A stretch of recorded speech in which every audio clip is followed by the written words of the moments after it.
Assalamualaikum warahmatullahi wabarakatuh.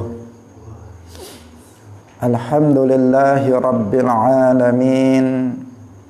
Lahu ni'matu wa lahul fadlu wa lahul thana'ul hasan. Wassalawatullahil barrir rahim wal malaikatil muqarrabin ala sayyidina wa maulana Muhammadin wa ala alihi wa ashabihi tayyibin tahirin. Allahumma la sahla illa ma ja'altahu sahla wa anta taj'alul hazna idha syi'ta sahla. Allahumma arzuqna al-ikhlasa fi niyyati wal qawli wal amal wa ba'du.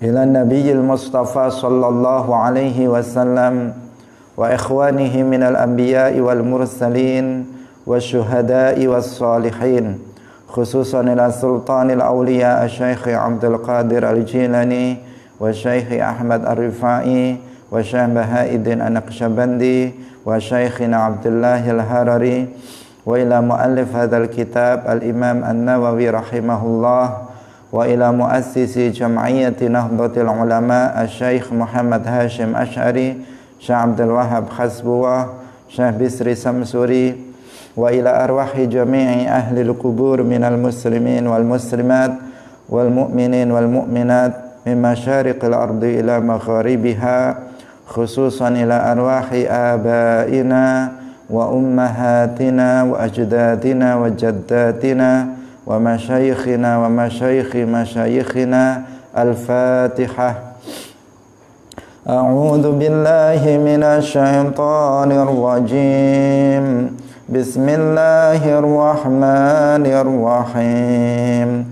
Alhamdulillahi rabbil alamin. Ar-Rahmanir Rahim. Maliki yaumiddin. Iyyaka na'budu wa iyyaka nasta'in. Ihdinas siratal mustaqim. Siratal ladzina an'amta 'alaihim ghairil maghdubi 'alaihim waladdallin. Amin. Pemirsa Madu TV, kaum muslimin muslimat rahimakumullah. Alhamdulillah, puji syukur kita sampaikan kepada Allah Subhanahu wa taala. Pagi hari ini Allah Subhanahu wa taala melimpahkan taufiknya kepada kita semuanya sehingga kita bisa bersama-sama dalam pengajian kitab Al-Arba'in An-Nawawiyah. Semoga Allah Subhanahu wa taala senantiasa menetapkan taufiknya untuk kita semuanya sehingga kita senantiasa ringan untuk melaksanakan amal ibadah kepada Allah Subhanahu wa taala. Amin ya rabbal alamin. Salawat dan salam semoga tetap terlimpahkan kepada Nabi Agung, makhluk termulia, Imamul Anbiya wal Mursalin, Sayyidina wa Maulana Muhammad sallallahu alaihi wasallam. Demikian juga untuk keluarganya, para sahabatnya, serta seluruh umat Islam yang mengikuti beliau ila yaumil qiyamah. Pemirsa yang dirahmati oleh Allah Subhanahu wa taala, pada pagi hari ini insyaallah kita akan mengkaji hadis yang ke-35. Kita telah selesaikan hadis yang ke-34, maka pada pagi hari ini kita akan membacakan hadis yang ke-35. Untuk itu marilah kita mulai dengan mengikhlaskan niat kita lillahi ta'ala. An Abi Hurairah qala qala Rasulullah sallallahu alaihi wasallam. An Abi Hurairah, kacerita saking Abi Hurairah. Qala wis ngendika sapa Abu Hurairah, Qala wasdawuh sapa Rasulullah sallallahu alaihi wasallam, la tahasadu wala tanajashu wala tabaghadu wala tadabaru. La tahasadu, aja padha hasud-hasutan sapa sira kabeh. Wala tanajashu, lan aja saling nipu sapa sira kabeh. Wala tabaghadu, lan aja geding-gedingan sapa sira kabeh. Wala tadabaru, lan aja ungkur-ungkuran sapa sira kabeh. Wala yabi' lan aja adol sapa ba'dukum sebagiane sira kabeh ala bai'i ba'din ing atase dodolane sebagian kang weneh. Wa kunu lan ana sapa sira kabeh ibadallahi ing pira-pira kawulane Allah, ikhwanan ing seduluran, ing wong kang seduluran. Al muslimu utawi wong Islam iku akhul muslimi, sedulure wong Islam. La yazlimuhu, ora kena nganiaya sapa muslim ing muslim liya. Wala yakhdhuluhu, lan ora ngrendahaken sapa muslim ing muslim liya. Wala yakdzibuhu, lan ora goroh sapa muslim ing muslim liya. Wala yahqiruhu, lan ora ngina sapa muslim ing muslim liya. At-taqwa utawi takwa iku hahuna ing dalem mangkene panggonan. Wa yushiru, lan aweh isyarah sapa Kanjeng Nabi ila sadrihi maring dodone Kanjeng Nabi salasa marratin kelawan telu pira-pira ambalan. Bihasbi mri'in, kelawan nyukupi wong suwiji minasyarri sangking kealanan ayah kira yen to ngino, yen to ngrendahaken sapa muslim akhahu ing sedulure muslim al muslima rupane wong Islam. Kullul muslimi utawi saben-saben wong Islam alal muslimi ing atase wong Islam iku haramun haram apa damuhu getihe muslim wa maluhu lan bandane muslim wa irduhu lan kehormatane muslim. Rawahu ngriwayataken ing hadis sapa Muslimun Imam Muslim. Pemirsa Madu TV, kaum muslimin muslimat, hadirin hadirat rahimakumullah. Hadis yang ke-35 ini menceritakan atau menjelaskan tentang akhlak seorang muslim terhadap muslim lainnya. Beberapa akhlak yang seharusnya dilakukan oleh seorang muslim kepada muslim lainnya, dan beberapa akhlak tercela yang dilarang untuk dilakukan oleh seorang muslim kepada muslim lainnya. Hadis ini menjelaskan secara garis besar seperti itu. Hal itu karena dasarnya adalah bahwa seorang muslim itu adalah saudara bagi muslim yang lainnya. Al-muslimu akhul muslimi. Seorang muslim itu adalah saudara bagi muslim yang lainnya. Dan ini juga ditegaskan di dalam Al-Qur'anul Karim. Dalam surat Al-Hujurat ayat 10, Allah Subhanahu wa taala berfirman, "Innamal mu'minuna ikhwatun fa aslihu baina akhawaykum wattaqullaha la'allakum turhamun." Sesungguhnya orang-orang yang beriman itu bersaudara. Orang-orang yang beriman itu, orang-orang yang beriman artinya ya orang-orang Islam, seperti yang berkali-kali kita jelaskan bahwa tidak ada beda antara mukmin dan muslim. Artinya tidak bisa dipisahkan antara keduanya. Mukmin adalah muslim, muslim adalah mukmin. Maka al-muslimu akhul muslim, al-mu'minu akhul mu'min. Innamal mu'minuna ikhwatun. Sesungguhnya orang-orang yang beriman itu adalah bersaudara. Fa aslihu baina akhawaikum, maka damaikanlah antara saudara-saudara kalian. Wattaqullaha la'allakum turhamun, bertakwalah kalian kepada Allah agar kalian dirahmati oleh Allah Subhanahu wa taala. Kaum muslimin pemirsa Madu TV yang dirahmati oleh Allah Subhanahu wa taala, dalam hadis ini ada beberapa larangan yang dilarang bagi sesama muslim. Sesama muslim itu yang pertama, la tahasadu, janganlah saling hasad. Hasad itu biasa diterjemahkan iri atau dengki. Hasad itu ada kalanya atau dalam tahapan tertentu itu tidak diharamkan. Ketika seseorang itu merasa berat dengan nikmat yang Allah berikan kepada seorang muslim lain, maka itu disebut hasad.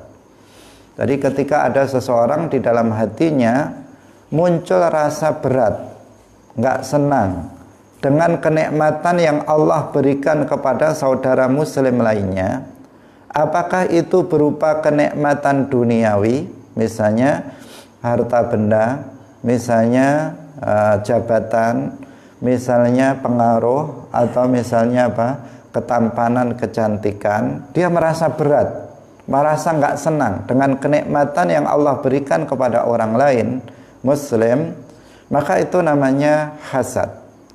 Tapi ketika masih sebatas itu seseorang belum dosa, belum terkena dosa. Tetapi dia sudah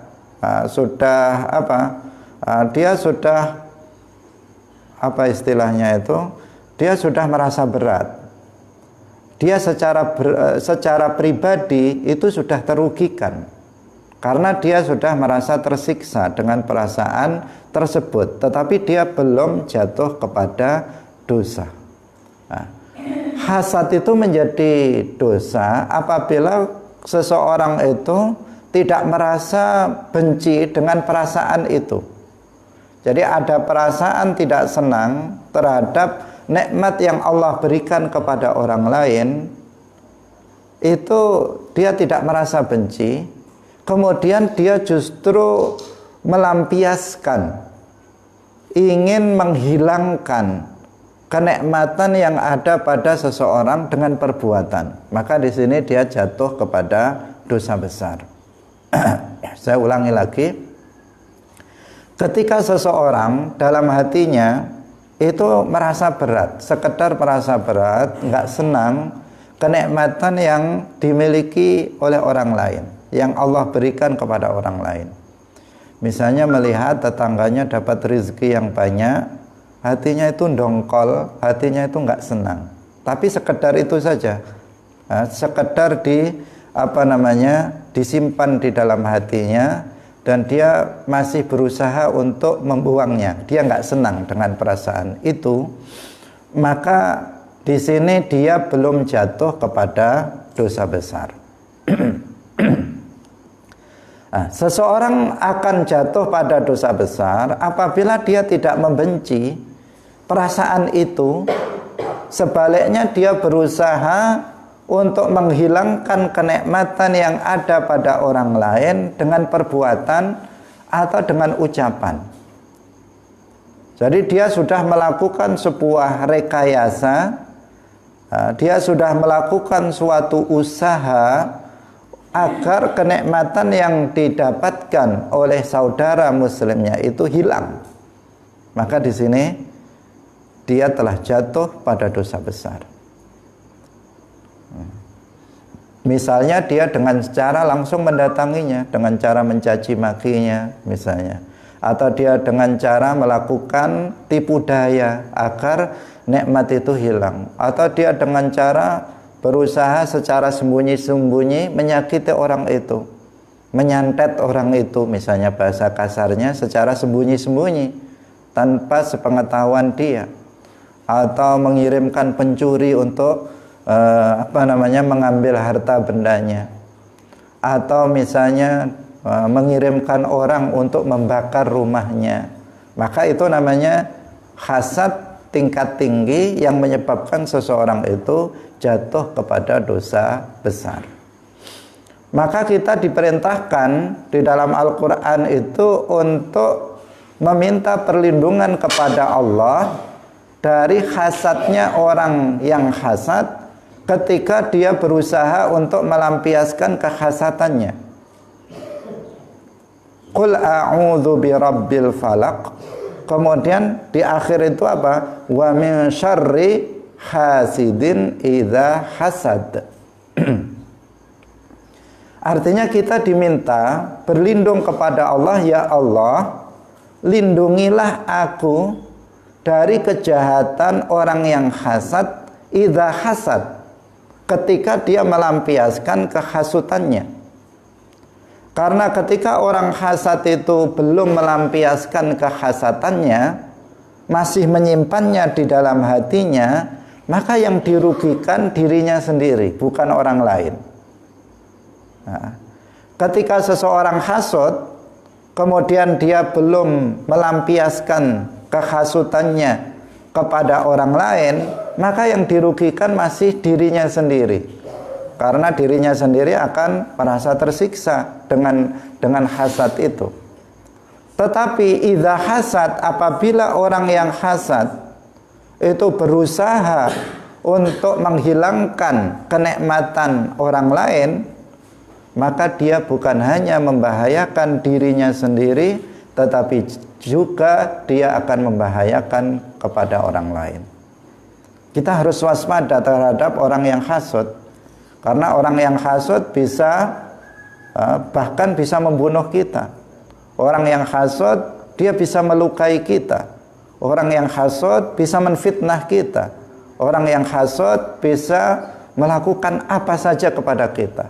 Maka sangat berbahaya. Orang yang hasad itu sangat berbahaya, bukan hanya kepada dirinya, tetapi kepada orang lain. Karena itu kita harus waspada.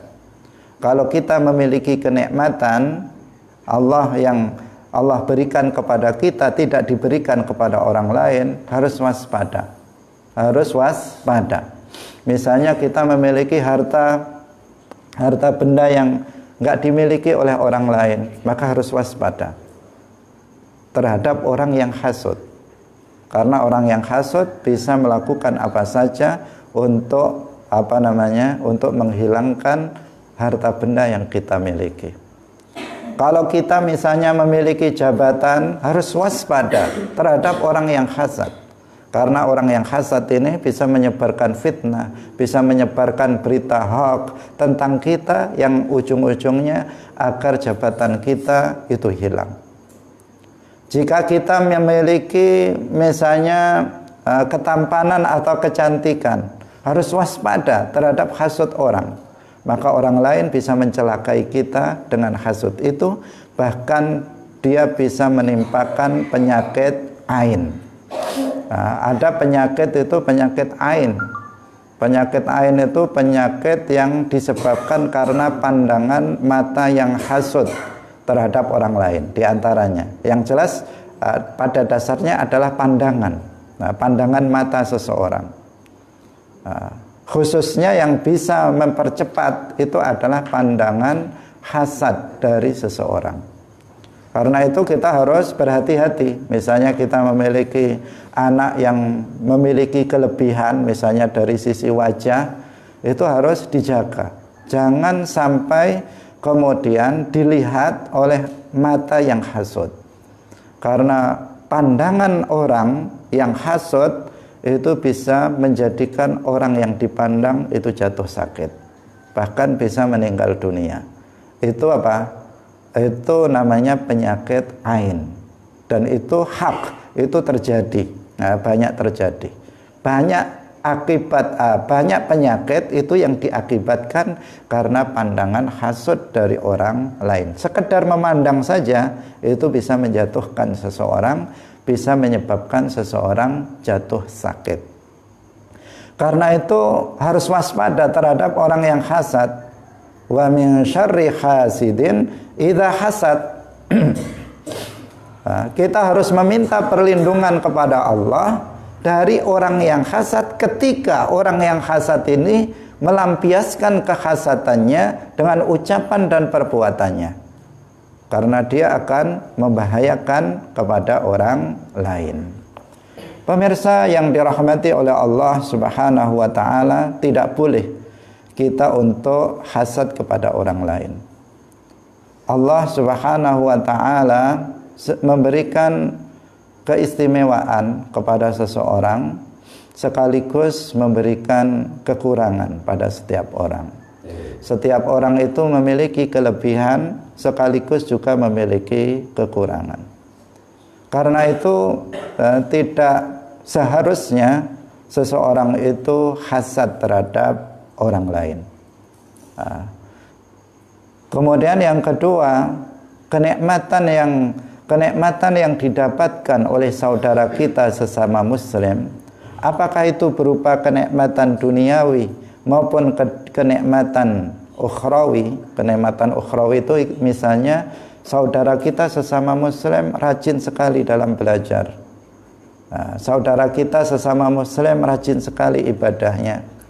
Saudara kita sesama muslim rajin berjamaah sementara kita tidak. Itu adalah nikmat yang diberikan oleh Allah kepadanya. Maka nggak boleh bagi seseorang untuk hasad kepadanya. Hasad apa tadi? Merasa berat dengan kenikmatan yang diberikan oleh Allah kepada orang lain. Kenapa kita tidak boleh hasad? Karena pada hakikatnya nikmat itu adalah Allah yang memberikannya.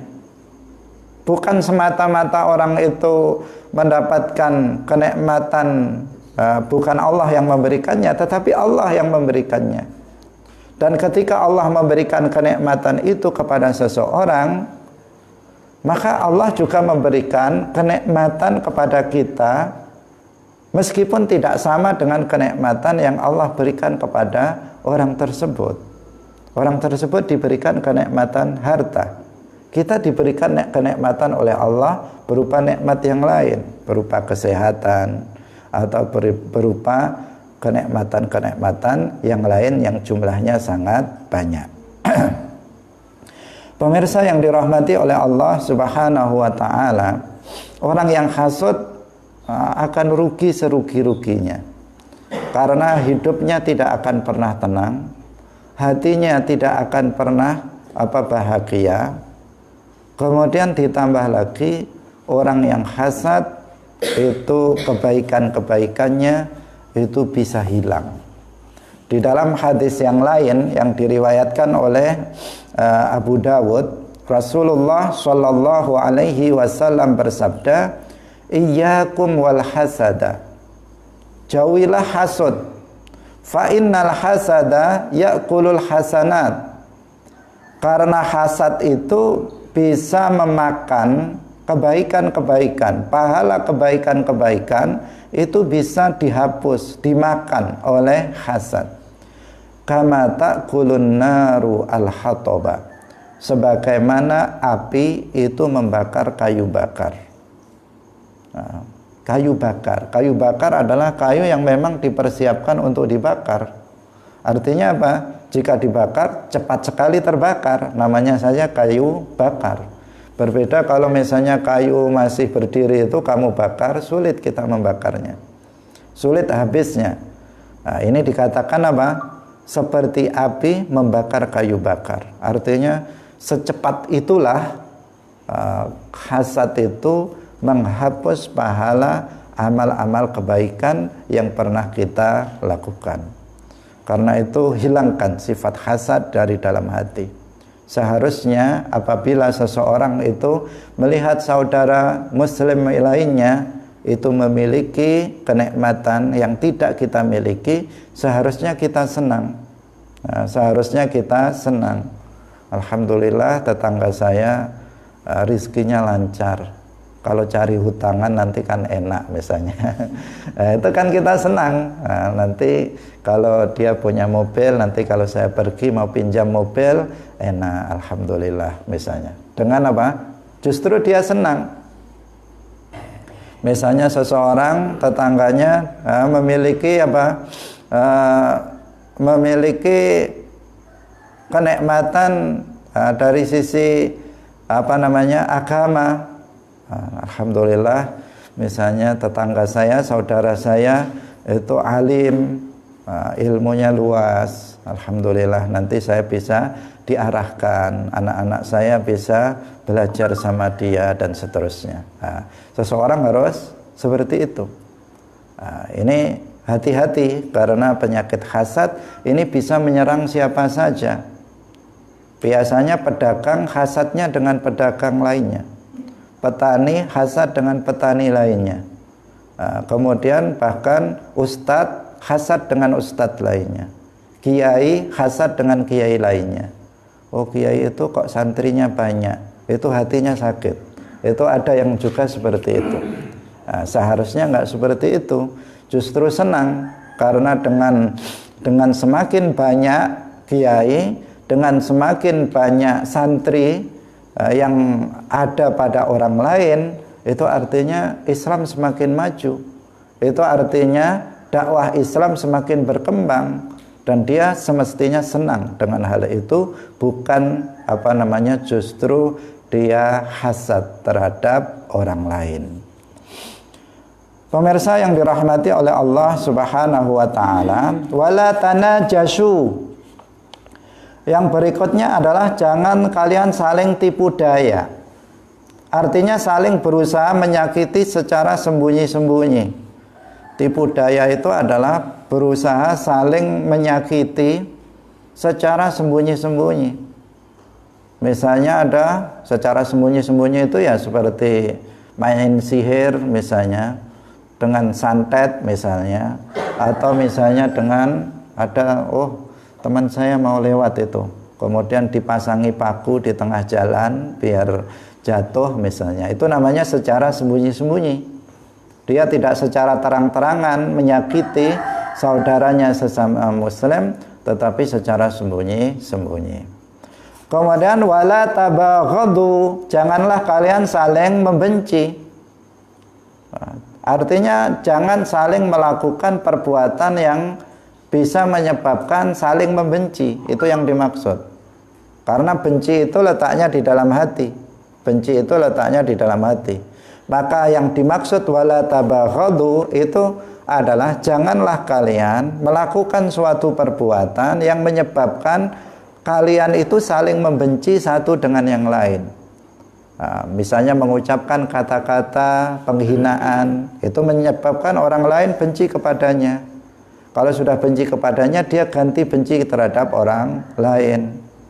Janganlah dia misalnya mengambil harta orang lain dengan tanpa hak misalnya. Itu apa? Itu akan menyebabkan saling benci. Janganlah seseorang itu misalnya menyebarkan fitnah tentang orang lain. Itu akan menyebabkan saling benci. Janganlah seseorang misalnya ngerasani saudara muslim lainnya, karena itu akan menyebabkan saling benci. Karena seseorang itu kalau sudah saling ngerasani, itu udah sama-sama nggak bisa dipercaya. Jangan dikira orang yang diajak ngerasani itu nggak akan ngomong kepada orang lain. Karena kalau sudah seseorang itu mau diajak rasan-rasan, itu orang ini sudah nggak terpercaya ini. Dia akan menyampaikannya kepada orang lain. Orang yang dirasani itu dia akan menyampaikannya kepada orang tersebut. Akhirnya apa? Muncul saling permusuhan, muncul saling benci-membenci antar keduanya dan seterusnya. Karena itu maka jangan melakukan suatu perbuatan yang bisa menimbulkan saling benci satu dengan yang lainnya. Kemudian wala tadabaru, janganlah kalian saling membelakangi. Membelakangi ini ya sama dengan saling memusuhi. Misalnya kalau ketemu dipalingkan wajahnya, nggak mau dia melihat temannya, saudaranya sesama muslim, tetapi dia memalingkan wajahnya, sebagai tanda bahwa dia nggak suka dengan saudara muslim lainnya itu. Atau dia malah membalikkan badannya, pokoknya ketemu dia langsung dia membalikkan badannya, nggak mau ketemu dengan saudara muslimnya itu. Ini juga termasuk yang diharamkan, akhlak buruk, akhlak tercela yang diharamkan di dalam Islam. Kemudian wala yabi' ba'dukum ba'dha, wala yabi' ba'dukum ala bai'i ba'din. Janganlah sebagian kalian itu menjual, jualan sebagian yang lain. Artinya apa? Artinya tidak boleh seseorang itu berjual beli sesuatu yang masih dalam penawaran saudara kita, saudara muslim kita yang lainnya. Jadi misalnya ada dua orang, A dengan B, itu sudah tawar-menawar. Sudah tawar-menawar, kemudian dia datang kepada dia. Si A, jangan beli kepada dia, beli kepada saya aja lebih murah. Dia masih melakukan akad, dia masih melakukan tawar-menawar.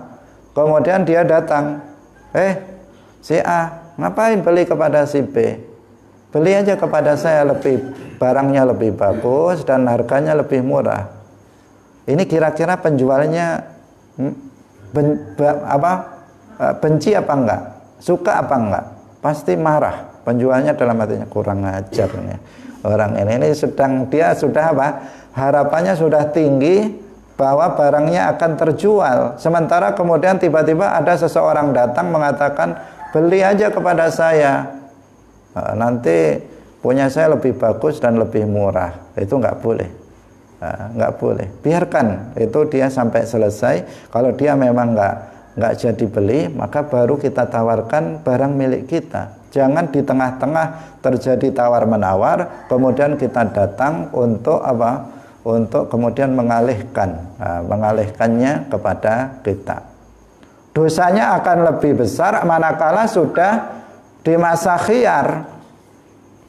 Artinya sudah terjadi akad jual beli.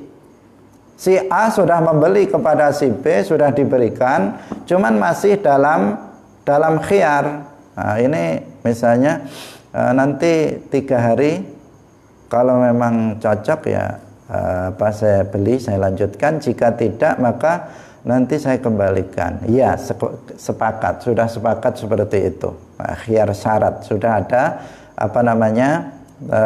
kesepakatan perjanjian dalam waktu 3 hari. Ternyata di masa khiyar ini dia datang, udah nggak usah beli sama saya, sama dia, batalkan aja, kembalikan saja itu barangnya itu. Punya saya lebih bagus, harganya sama tapi lebih bagus. Akhirnya dibatalkan, kemudian dia ngambil kepada dia. Ini perbuatan seperti ini diharamkan, haram hukumnya. Kenapa? Ini jelas sangat melukai orang si B itu. Dia sudah menerima uangnya, tiba-tiba dibatalkan, harus dikembalikan lagi uang itu gara-gara orang ketiga ini. Kalau tadi masih tawar-menawar, itu masih lumayan, uangnya belum dipegang, tapi sudah harapannya sudah tinggi. Ini sudah berbunga-bunga hatinya, ini nanti akan laku. Tetapi ternyata diserobot orang ketiga, nggak jadi. Yang ini lebih parah lagi, uang sudah dipegang, hanya 3 hari masa penentuan. Ternyata ada orang ketiga yang datang menguburkan harapan dari orang tersebut. Akhirnya uang yang sudah di tangan harus dikembalikan lagi.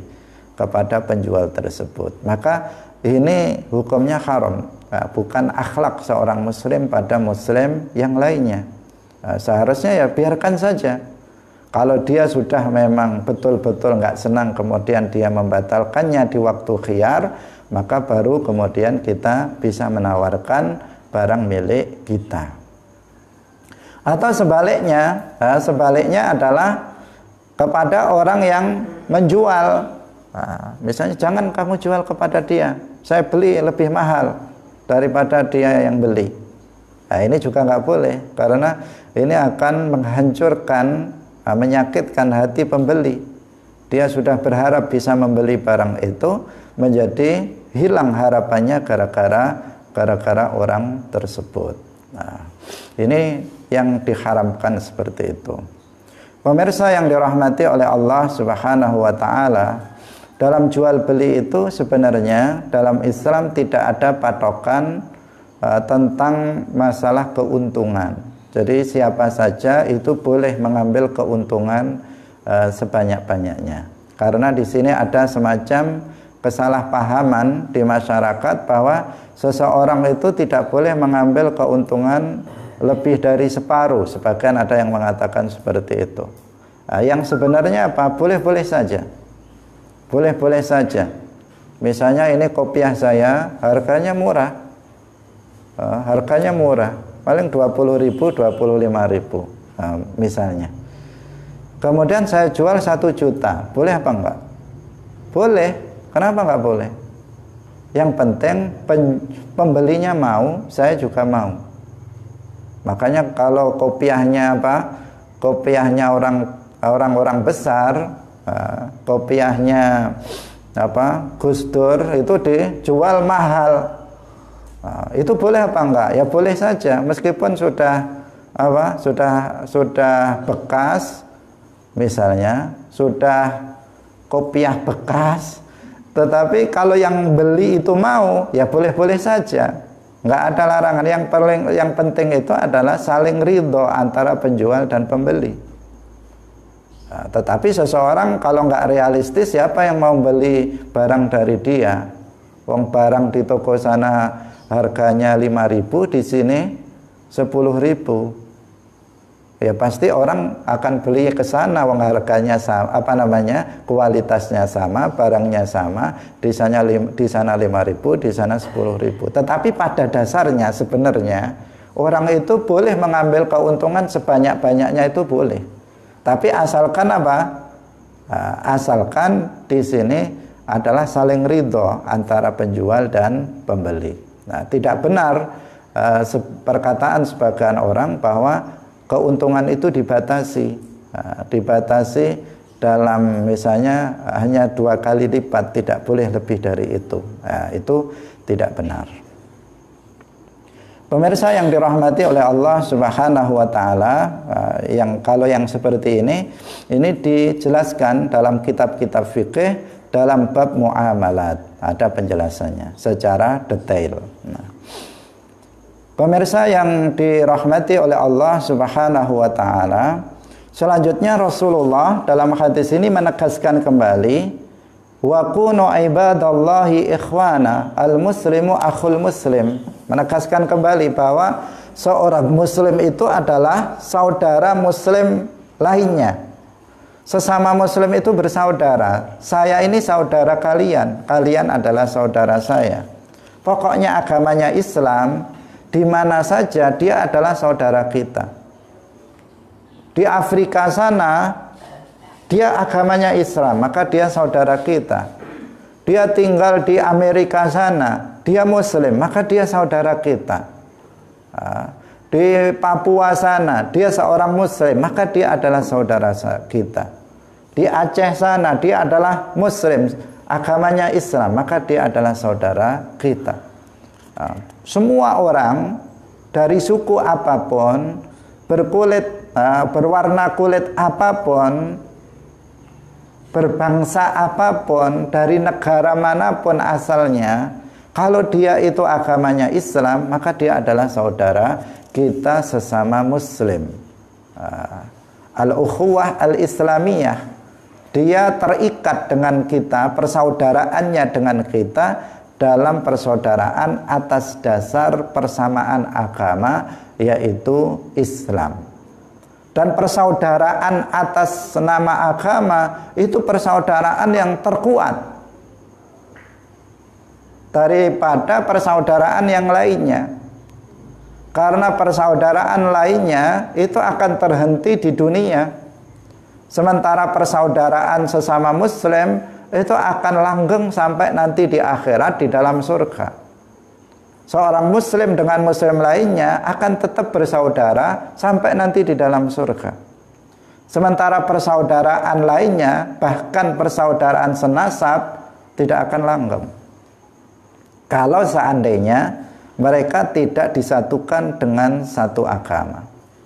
Misalnya antara orang tua dan anaknya, orang tuanya muslim ahlus sunnah wal jamaah, kemudian anaknya ternyata menyimpang menganut paham yang sesat, misalnya menganut paham Wahabi yang bertolak belakang dengan paham kedua orang tuanya, maka di akhirat mereka tidak akan bersama, yang satu di neraka, yang satu di surga, yang ahlus sunnah wal jamaah di dalam surga. Mereka akan berpisah, apalagi anaknya kemudian murtad keluar dari Islam, maka yang satu di neraka, yang satu di dalam surga. Tidak akan, sudah hilang ikatan persaudaraan, itu hilang. Dengan apa? Dengan sebab perbedaan agama.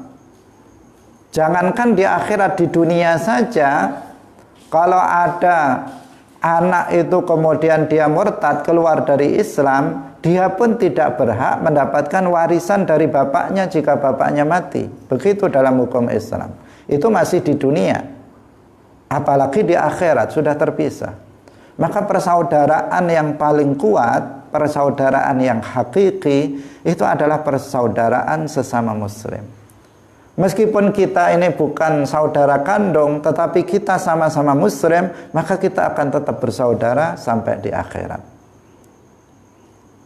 Meskipun seseorang itu bersaudara adik dan kakak misalnya, tetapi kalau dia tidak satu akidah, maka dia tidak akan bisa tetap bersaudara nanti di akhirat. Karena itu dalam berkeluarga, jika kita mencintai saudara kita, saudara nasab kita, jika kita mencintai orang tua kita, jika kita mencintai adik kita, kakak kita, saudara satu nasab, maka kita harus mengarahkan mereka untuk tetap berpegang kepada akidah Islam yang benar, akidah ahlus sunnah wal jamaah, agar mereka tetap bersama kita sampai nanti di akhirat. Agar, saya ulangi lagi, agar tetap orang tua tetap bersama anaknya, seseorang tetap bersama kakaknya, adiknya, bahkan istrinya, itu apabila itu diikat dalam satu akidah yang benar. Kalau tidak, maka orang tua akan berpisah dengan anaknya, anak akan berpisah dengan orang tuanya, seorang saudara nasab akan berpisah dengan saudaranya, tidak akan bisa berkumpul nanti di akhirat jika berbeda akidah. Nah, karena itu di sini perlu untuk kita tekankan bahwa al-muslimu akhul muslim, innamal mu'minuna ikhwah. Persaudaraan yang paling kuat dan itu telah ditetapkan di dalam Islam, itu adalah persaudaraan sesama muslim. Nabi Nuh alaihi salam ketika ketika banjir bandang itu melanda umatnya sebagai azab terhadap umatnya yang tidak mau beriman.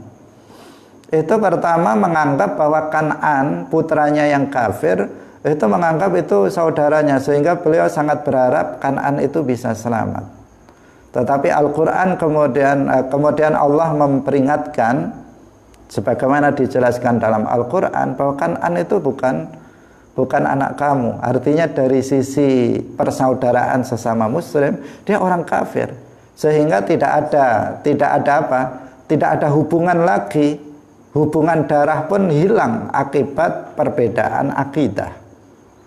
Nah, karena itu harus diwaspadai, kita harus menjaga saudara kita, kita harus menjaga keluarga kita, jangan sampai berlainan akidah. Kalau sudah berlainan akidah, maka persaudaraan terhenti di dunia saja. Udah selesai, di dunia selesai, di akhirat udah sendiri-sendiri. Sendiri-sendiri, anak dengan orang tuanya, kakak dengan adik akan sendiri-sendiri jika ada perbedaan akidah di antara mereka. Orang tua terkadang bisa diberi syafaat oleh anaknya, tetapi syafaat itu syaratnya adalah seorang muslim. Orang yang diberi syafaat adalah seorang muslim. Jika misalnya bapaknya kafir, anaknya soleh, tapi bapaknya kafir, apakah bisa diberi syafaat oleh anaknya? Enggak bisa. Enggak bisa. Bapaknya misalnya wali, bapaknya seorang wali, tetapi anaknya berakidah, menyimpang dari akidah Ahlus Sunnah wal Jamaah. Apakah bapaknya yang wali ini bisa memberikan syafaat kepada anaknya yang seperti itu? Enggak bisa. Syafaat itu kuncinya, orang bisa mendapatkan syafaat itu apabila dia seorang muslim. Wala yashfa'una illa liman irtadha. Dalam Al-Quran disebutkan begitu. Dan mereka tidaklah memberikan syafaat kecuali kepada orang yang diridhai oleh Allah, yaitu orang-orang Islam. Rasulullah bersabda, syafaati li ahlil kabairi min ummati. Syafaatku itu untuk para pelaku dosa besar dari umatku, artinya dari umat Islam. Karena itu kita harus berhati-hati, jagalah keluarga kita agar tetap dalam agama Islam, tetap dalam akidah Ahlus Sunnah wal Jamaah, agar persaudaraan itu tetap bersambung sampai nanti di akhirat. Pemirsa Madu TV, kaum muslimin muslimat rahimakumullah. Karena seorang muslim itu adalah saudara muslim yang lainnya, maka kita harus bergaul dengan saudara-saudara kita sesama muslim itu bagaikan kita memperlakukan saudara kita. Bagaimana kita memperlakukan saudara kita senasab, seperti itulah hendaknya kita memperlakukan orang lain yang sesama muslim, karena mereka adalah saudara bagi kita. Dalam hal bagaimana kita saling mencintai, dalam hal bagaimana kita saling menyayangi, bagaimana kita saling berbuat kelembutan di antaranya, saling tolong menolong dalam kebaikan, saling memberikan nasihat dan seterusnya. Itu adalah pergaulan dalam persaudaraan. Kalau tidak, itu namanya permusuhan. Kalau yang tadi misalnya saling hasud, kemudian saling membenci, kemudian saling memusuhi, itu namanya apa? Pergaulan dengan musuh. Kalau pergaulan dengan saudara, itu saling mencintai, saling berkata yang lembut, saling menyayangi, saling menolong, itu namanya bersaudara. Itulah akhlak yang ditekankan di dalam Islam terkait dengan sesama muslim. Banyak sekali hadis-hadis yang lainnya yang seperti itu. Jadi bagaimana berarti kita memperlakukan saudara kita sesama muslim? Kita harus memperlakukan saudara kita sesama muslim itu dengan perlakuan yang kita ingin diperlakukan dengan perlakuan itu. Saya ulangi lagi. Perlakuan yang seharusnya kita lakukan kepada saudara kita sesama muslim itu perlakuan yang seperti apa? Jawabannya yaitu perlakuan yang kita ingin diperlakukan oleh saudara kita sesama muslim dengan perlakuan itu. Jadi kita ingin diperlakukan seperti apa? Maka kita perlakukan saudara kita itu dengan perlakuan itu. Misalnya, yang pertama kita ingin orang lain itu berprasangka baik kepada kita. Nah, iya kan? Semua kita pasti ingin orang lain itu prasangkanya kepada kita itu selalu baik. Berarti kita harus berprasangka baik kepada orang lain. Karena apa? Kita ingin diperlakukan, yaitu diprasangkai dengan prasangka yang baik, maka kita harus berprasangka baik kepada orang lain. Contohnya itu. Yang kedua, misalnya kita ingin orang itu berlaku sopan kepada kita, maka berarti kita harus sopan kepada dia. Kita ingin orang lain itu menolong kita dalam kebaikan, maka berarti kita harus menolong orang lain dalam kebaikan. Nah, intinya cuma seperti itu saja. Jadi perlakuan apa yang seharusnya kita lakukan kepada saudara kita sesama muslim, yaitu perlakuan yang kita ingin diperlakukan dengan perlakuan itu. Perlakuan apa saja yang kita inginkan orang lain memperlakukan kita dengan perlakuan itu, maka kita perlakukan orang lain dengan perlakuan itu. Itu. Jadi itu yang seharusnya dilakukan. Bukan sebaliknya. Bukan sebaliknya. Kita ingin diperlakukan baik, tetapi kita tidak baik kepada orang lain. Dan kita tidak boleh memperlakukan saudara kita dengan perlakuan yang kita tidak ingin diperlakukan oleh saudara kita sesama muslim dengan perlakuan itu. Misalnya kita tidak ingin dizalimi, maka jangan kita menzalimi orang lain. Kita tidak ingin disakiti oleh orang lain, maka kita jangan menyakiti orang lain. Ini namanya akhlak yang mulia. Kita tidak ingin saudara kita berprasangka buruk kepada kita, maka berarti kita jangan berprasangka buruk kepada dia.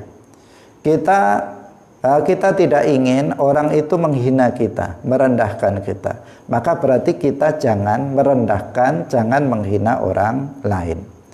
Kita tidak ingin orang itu bohong kepada kita. Kita nggak senang kalau orang lain bohong kepada kita, maka jangan kita berbohong kepada orang lain. Kita ingin nggak kalau orang itu ngerasani kita? Pengen apa enggak?